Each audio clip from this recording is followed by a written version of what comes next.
Welcome back to Instant Analysis on the YouTube and podcast homes for BamaOnline.com. Travis Reier, senior analyst for BOL, back with you following the Alabama Crimson Tide's 17-3 win over South Florida at Raymond James Stadium on Saturday afternoon down in Tampa. A little bit of everything to get into after this one. Obviously, quarterback talk going to continue to dominate storylines involving this Alabama team as it now moves into SEC play, especially after the decision was made to start Tyler Buckner against USF and then move on from Buckner in the second quarter to Ty Simpson. Simpson engineers a couple of touchdown drives in the second half as the Crimson Tide outscores USF 14-0 after the break, and also after a weather delay there early in the second quarter. That was about the only prediction I think I got right on my 5 predictions on Friday at BOL, was that there would be a weather delay. I mean, you can almost set your watch by them this time of year in the state of Florida, especially. But the quarterback situation, a lot to get into there. And you also had some key absences elsewhere on this Alabama football team. Tyler Booker at the guard position, not able to go due to back spasms. Jaheim Otis on that defensive line for Alabama, a scratch in a boot, not able to go as well. Maybe you get him back for Ole Miss this week. Could be a couple of weeks before we see big number 91 back out there. And then Kendrick Law, a key member not only in that wide receiver rotation, but also on special teams as well. He was out sick on Saturday. So it wasn't just the quarterback position where you had some different faces in play. With Booker out, it was Terrence Ferguson at the left guard position. With Kendrick Law out, as Nick Saban noted post-game, you had to make some changes to your special teams units, especially in the way of maybe coverage and trying to down some of those James Burnip punts. And by the way, James Burnip, J.K. Scott-like, I'm going to go ahead and say it. That game kind of felt like Arkansas 2014, didn't it? When J.K. Scott was essentially Alabama's MVP in a 14-13 win as the Crimson Tide slugged past the Hogs in that one.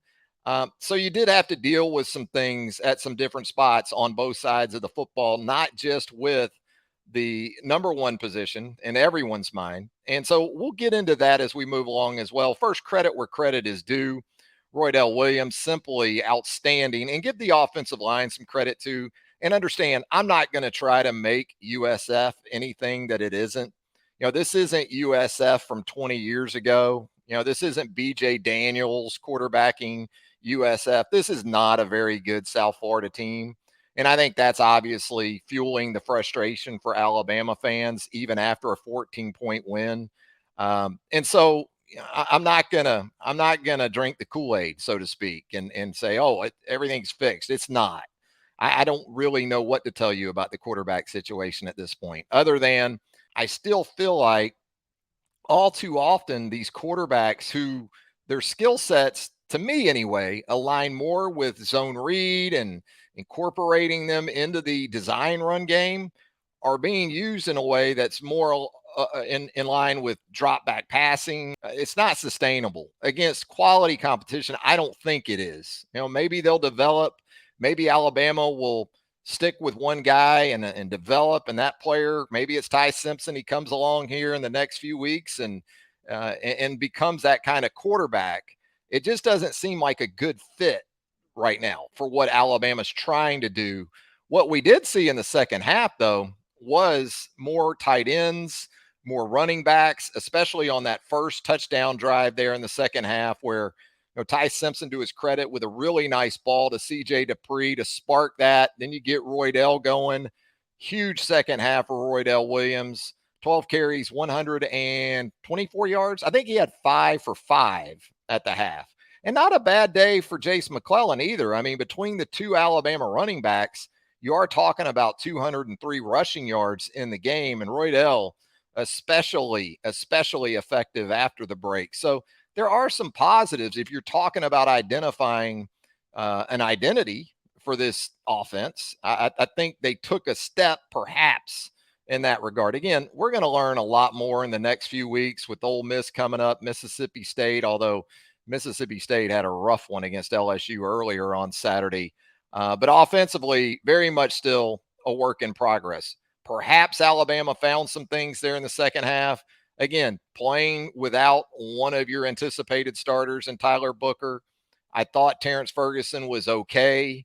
That becomes a tough situation when you put Terrence Ferguson as a first time starter next to a true freshman at left tackle. The things we had heard about, well, we want Booker on the left side to kind of allow him to help Caden Proctor. Well, those went by the boards in this one, as you still had Darian Dalcourt alongside JC Latham on the other side. I'll say this, shotgun snaps were better, weren't they?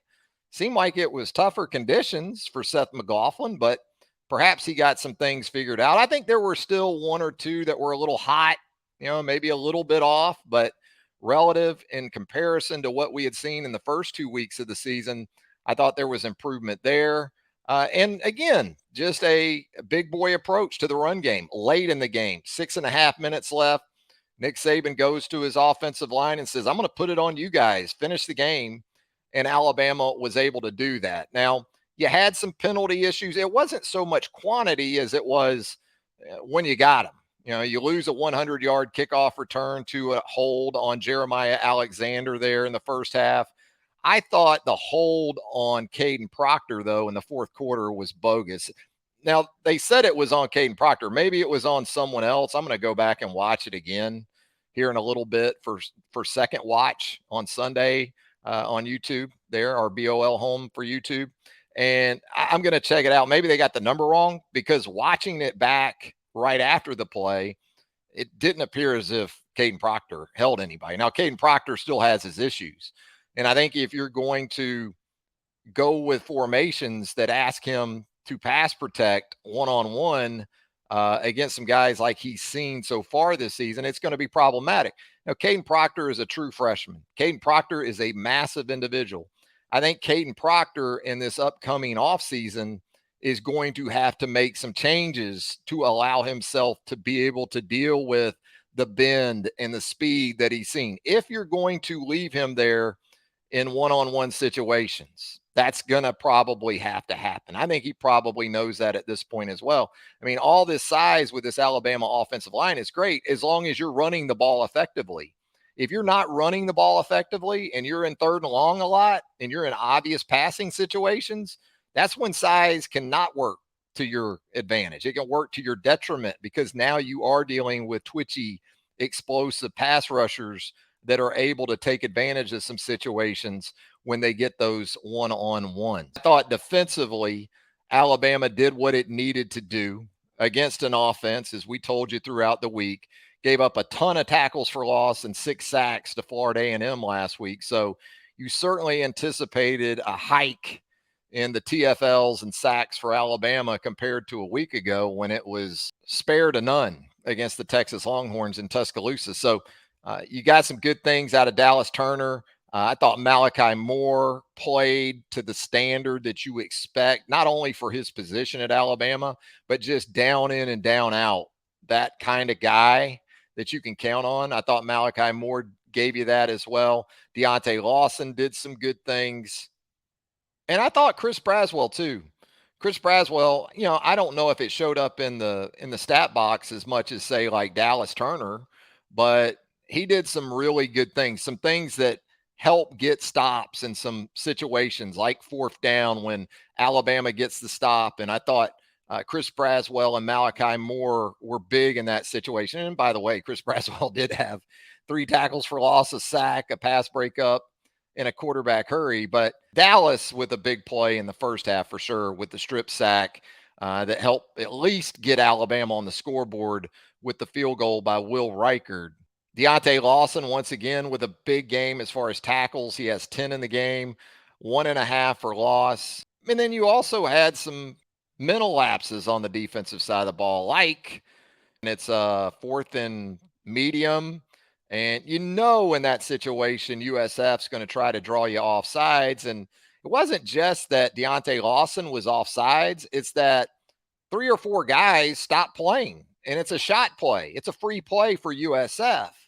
Now, fortunately for Alabama, its secondary did not stop on the back end of that and was able to force an incompletion. So those are the kind of things that I'm sure when Nick Saban watches the tape, either late tonight or certainly tomorrow with his staff, that aren't going to go unnoticed. But Alabama finishes the game with 10 tackles for loss, 4 sacks, 3 pass breakups, and a quarterback hurry. So, from that perspective, a defense that needed to see the ball go through the hoop in some of those areas got what it needed on Saturday. Even with the turnover, Kool-Aid in that scenario there on the punt return that goes off his shin, he's trying to do everything right. It's a situation where it's such a bad punt, it ends up being great because it was an absolute shank from Stokes, the USF punter.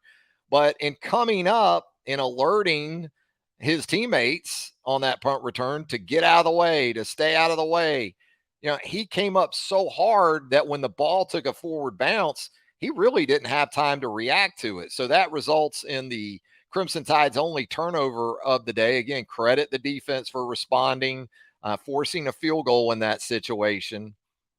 And then also, right after the field goal, you had the great return by Terrion Arnold.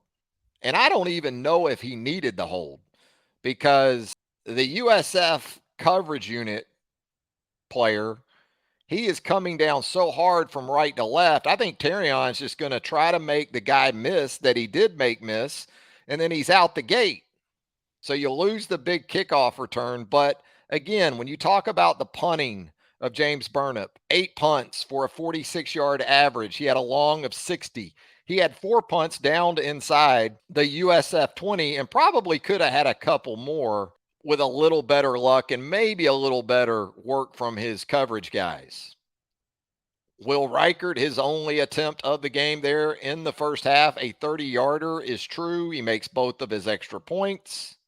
But more so than probably some of the teams, a lot of the teams that we've seen under Nick Saban here in the last 7 or 8 years, this team is going to have to be really good on special teams because they have the ability to change games in that area. They have the ability with Burnett really taking another step, it appears, as the punter, providing favorable field position scenarios for this defense, which in turn can help this offense maybe get set up on some short fields. We understand what Will Reichert brings to the mix. So a lot of things to like still in special teams, but in its totality, an Alabama offense that still is searching. Again, maybe that fourth quarter sparked something. Maybe we see Ty Simpson take this job by the reins. Maybe we see Roydell Williams take on even more of the load to go along with Jace McClellan. He seems very comfortable in this one cut and run with conviction. Still got to clean some things up in pass protection. I think from a competitiveness standpoint, you still want to see more of that from start to finish. You don't want to see guys on 3rd and 11 catch a 6-yard hitch and run out of bounds 4 yards short of a first down. So effort-wise, I would say it was good enough. Can it be better? I definitely believe that can be the case, but I still go back to the offense. And it still rests largely with not so much talent or picking the right pieces, but exactly who does this offense want to be? And I don't think, even with a massive offensive line, you're just going to be able to line it up and hand it to Roydell and hand it to Jace or maybe Jam Miller in there some. Play in and play out. If it's going to be one of the 3 quarterbacks that we've seen to date, there is going to have to be a place in the run game for those guys as well because they just aren't at that point as drop back passers where they can do it well enough down in and down out that side of the ball can produce enough for this team to win the kind of games that it's accustomed to winning. And so when we do talk also about the offensive line and the sacks that were an issue once again for the offense against South Florida, some of that too goes back to quarterbacks holding the football.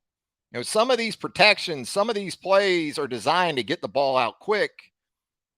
And when you see that one pat and the eyes come down, it's pretty predictable what's coming next. So there's room for the quarterbacks to continue to grow in that area as well. So up next for the Alabama Crimson Tide, it is Ole Miss. Lane Kiffin and the Rebels headed to Tuscaloosa next weekend. We'll have full coverage, full wrap from Alabama, South Florida here in the next day or so.